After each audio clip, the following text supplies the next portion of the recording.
What's so bad about looking at houses that are outside of your price point? Well, give me just a few minutes and I'll explain why it's not a good idea to look at homes that are more than you want to spend. And if you'd like a free 30-minute consultation to figure out the right housing journey for you, just comment yes below and I'll get in touch.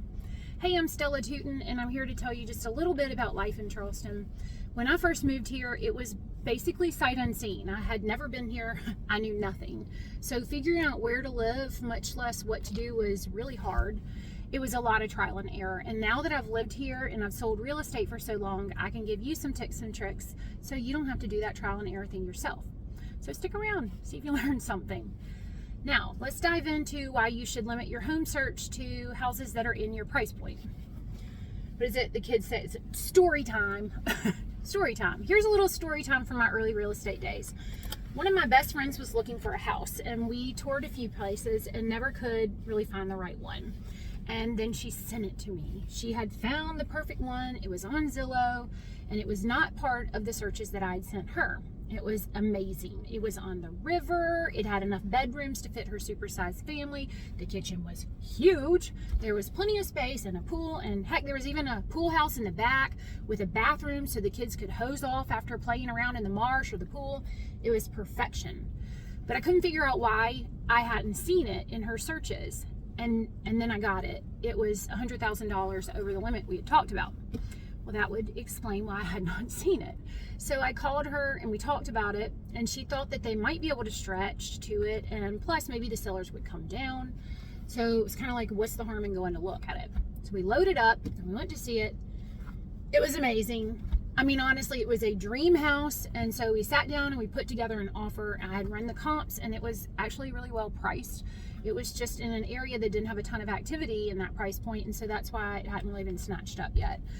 And they were able to stretch, but not too much. So we came in significantly under asking. And I did caution them that the sellers would probably balk at the offer and not get their hopes up. And honestly, I knew it was really well priced, so I didn't think our odds were very good. Sadly, I was right and it didn't pan out, and they would not come down to our price. And that's okay, because I tell my clients all the time, you can't miss your boat. If you don't get on it, it wasn't your boat. Same thing with houses. It wasn't their house. And so my friend took it in stride.